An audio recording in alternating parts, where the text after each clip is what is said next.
So, while I'm sitting out here listening for an issue that I'll talk about later in this video, I'll give my thoughts on this Kioti here, 250 hours in.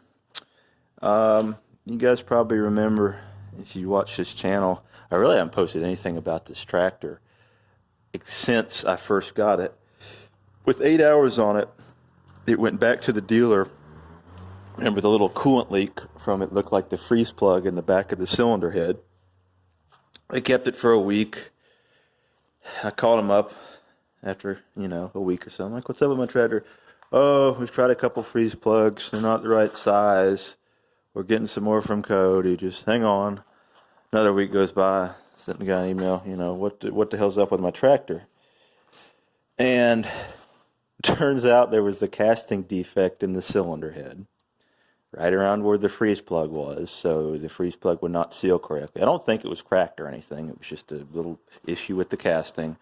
And honestly, they could have probably gooped it up, and it would have been fine, but they ended up putting the new cylinder head on it.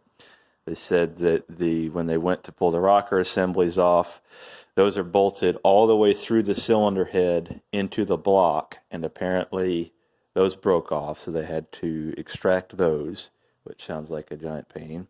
So I wasn't too happy about that. At the time I probably should have been like, hey, give me another tractor. But they were a little dealer. They didn't really have any of these. They had like a 4010 as a demo on the yard, and nothing, everything else. Like I think I saw this one. It was literally in a crate with nothing on it. No wheels, no loader, just in a crate. And they put a lot of time into building this one for me, so I can understand they're not wanting to do another tractor, because I did get a lot of features on this thing. The only thing that I shouldn't have got was the link pedal. That just, it doesn't work right on these, and I'll show you why. So if you look over here, you can see my pedals, forward and reverse pedals, aren't actually at the same length. And I've added this little plate in right here. And what it has to do with is the way the linkages for the hydrostat control work, for the speed control. One of the linkages runs like this for the forward pedal. For the reverse pedal, the linkage is like this. And they're connected together on the same kind of rod, where it goes into, I guess, a swash plate. And because the reverse linkage is like this, the travel of it not only moves it this way, but it's also moving this way. So to get the same speed out of forward and reverse, the reverse pedal actually has to move further. And that's why I put that little plate in there, so I can get more travel out of it, because I like the tractor to be able to move just as fast in forward and reverse. Especially a small tractor like this, you're kind of usually working in areas where you might have to go in and back out one way, and it just drove me nuts that I couldn't go as fast in reverse as I could in forward. So that's why I put that in there. Now, the same linkage setup is also connected up to the link pedal, and unfortunately it still has the issue, and the little plate there doesn't solve that. And what I mean is I played with the adjustment on it a bit, and I had it so when I was full speed forward, my RPM was around 2,000. But in reverse, the RPM would only go up to about, I don't know, just for example, say 1,500. So it just, again, bothered me. So I never use it. I just set my throttle at wherever I want and go about my business. So I don't know how much that costs, but, if you're looking at one of these personally, I don't think it's worth it. Just set your throttle where you want it and go. I was definitely glad I got the cruise control on it, because I do a lot of road repair with this land leveler there, and when you're sitting there just going down a road, it's nice to be able, it's just a little magnetic solenoid that locks your pedal in the position it's in. It's definitely nice to have. I've got this EA, they call it a root rate grapple. I wouldn't really call it much of a root rate, because honestly, a machine of this size, you're not really going to be ripping large roots out of the ground. It's just not designed for that, and if you are going fast enough to actually do that, you're probably going to break your loader. But just for a grapple for moving around brush and logs, firewood. Well, firewood, I take that back. It's not great for firewood just because it's all one piece. If you want to do firewood a lot, I think a two-piece where this has 2 cylinders on it, but you would have 1 cylinder and then 2 different arms on each side to grab would be the way to go for that. But it does work, and for my purposes, I do like it. And then I've got this EA land leveler that I bought. I've changed it up a bit. It normally has 2 cutting edges set up at this angle. You can see I've actually cut it off over there and shortened this one up. So all the weight is on this one in the back. If you look at the skid plates, you can see how it wore pretty heavily in the front. And as hard as I would try to level the thing out so it would work evenly, what happens just the way that when the tractor pulls on it, it has a tendency to try to roll forward. And so that's why it was causing that weird wear there. And I also found that most of the roads that I work on with this have that recycled concrete that we make.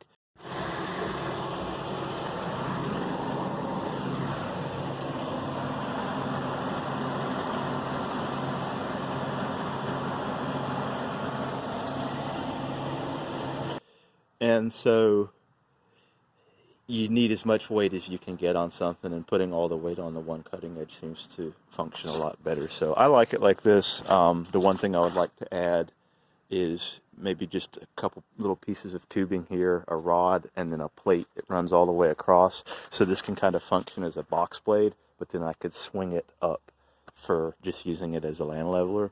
The one thing I didn't think about, and I'm not sure, I'll have to measure because it's going to be close, but I didn't think about the fact that these cutting edges can be flipped over.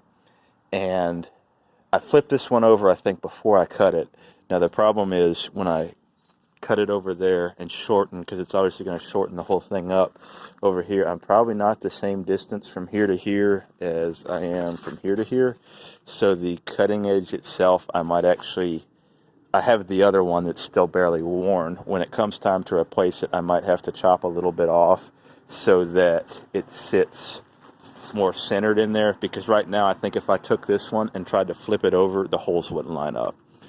Because you see these little pieces here, you can actually, when you start out, these are on the bottom, so the whole cutting edge sits higher, and then as it wears, you move these up and the cutting edge moves down. So we'll see.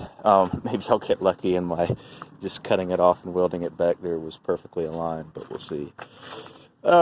Anyway, so yeah, the tractor overall, the one issue that I've had, and I will go more into that in a second here, is the 3-point hitch was leaking down.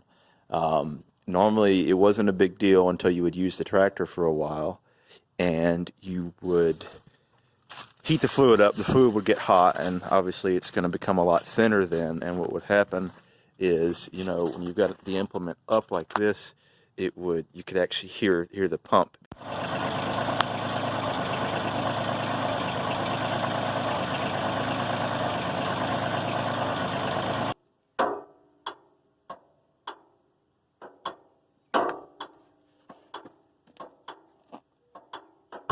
But overall, yeah, I've been really happy with this tractor. I used to backhoe a lot. Like I said, it's still not the same thing as a little mini excavator, but I couldn't find a mini excavator for what I paid for the backhoe attachment for this, not really even close. So I think it was money well spent. I use it quite a bit. Alright, so I've got the seat off. That's pretty easy. Just 12 millimeter bolt, 12 nut, and the seat lifts off. You can see right here is the 2 hoses for the third function. I've replaced a little hard line that normally runs from this valve body right there straight into the 3-point hitch control, so that just adds the third function loop into the circuit. What I'm thinking here I might try, just before I take this thing to work with me one day where I got on my tools, is I might attempt to close the 3-point hitch control valve all the way, and then see if I can loosen the relief valve. Not adjust it, but remove the actual valve. Because what I'm curious about is if that valve is in between, like in terms of the hydraulic flow, if it's in between this speed control valve and the actual cylinder. Because if it is, then that would make sense that it could leak if the relief valve was stuck open. If it's not, then that would, I'm thinking anyway, that will probably tell me if it is something internal on the cylinder. Just before I go to all the work of getting to that cylinder, I'm just tempted to try it. So I think I'm going to close this all the way, which should stop all the flow to the 3-point hitch controls, and I'll crank it up and make sure I've got no flow there. And then I'm going to start loosening. If I've got a wrench that'll fit it, I should have one here at the house. That valve there and see what happens. Alright, so I have loosened off that relief valve now, and you can see our 3-point is going down. So that's interesting. That kind of proves my theory that maybe there could be some shit jammed in there that is preventing it from closing all the way and could be letting this creep down. So I'm going to let this go all the way down, and I'll take it out and see if I've got the stuff here to take it apart. Alright, so check this out. When I pulled this out, this little plastic, guessing that's this little backup ring, was sitting up here like this, just like that, on the relief valve. Now, I don't know if it's supposed to have that split in it. Part of me says yes, it's supposed to have that split in it. That's just to aid with the installation without breaking it. But another part of me says no, it's broken. Now here's the other thing. It was under some pressure. When I finally pulled it out, it kind of popped this up and some fluid sprayed out. So it's possible that as I removed it could have caused this as well.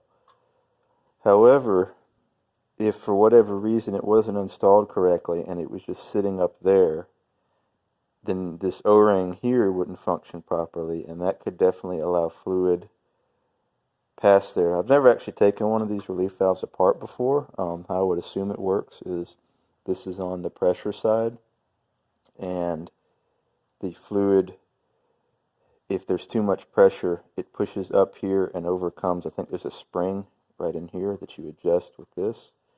It overcomes the spring tension and pushes up, and then that would allow fluid to bypass from here out here. And then let me turn on the light. There's a little hole right there, and I think there's maybe one on this side as well.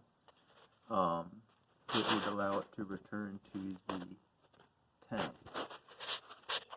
So if this O-ring here is not doing its job, I could see that letting it bypass up here and just go straight out those little holes in the side there.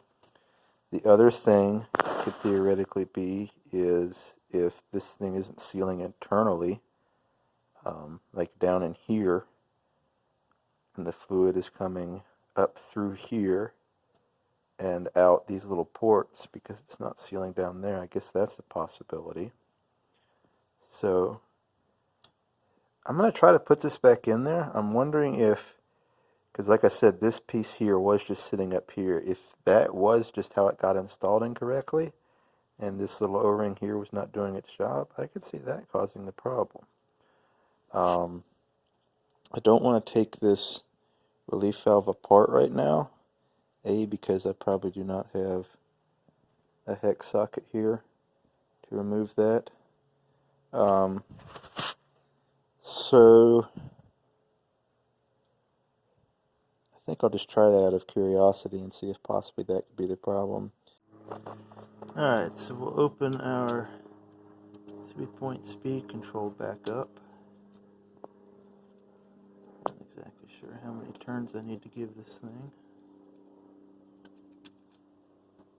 However, that does kind of prove my theory that the speed control valve, or the relief valve, sits in between the speed control valve, which would make sense because you wouldn't want to close this all the way and have a massive amount of pressure if something happened that could build up with no way to escape. Like, let's say you had that valve closed all the way and somehow something got dropped on the 3-point or whatever implement and put all that pressure on there. it wouldn't have any way to relieve itself, which would make sense that that's why this relief valve would be right there. So let me crank it up here. Hold on, let me set you down for a second. Alright, now let's pick our implement up. Tilt that forward, and we'll shut it off.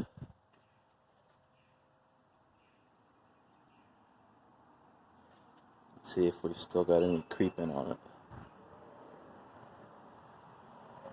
I'm going to laugh if it was that little plastic backup ring. So it's been about 30 minutes now, and since I put everything back together and pulled this implement up, and normally in 30 minutes this thing would have dropped a very significant amount. So I'm going to set this somewhere now where this phone camera won't move and crank it up. And if it has dropped a lot, you should see the position control return it to where I left it at.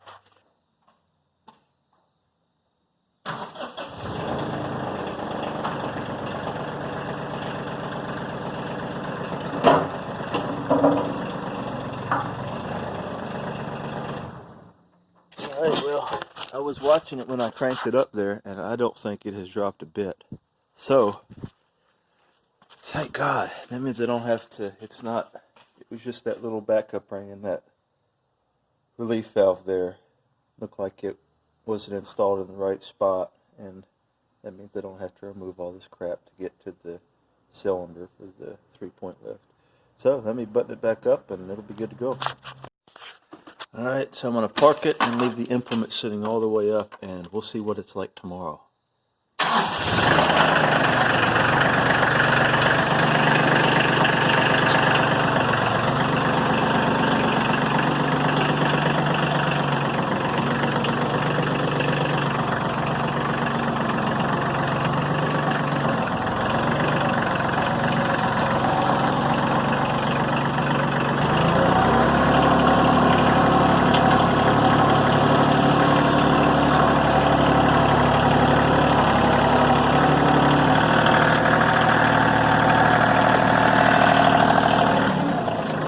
This is all the way up. I'll actually pick this all the way up too, so as that leaks down, it won't hit the ground.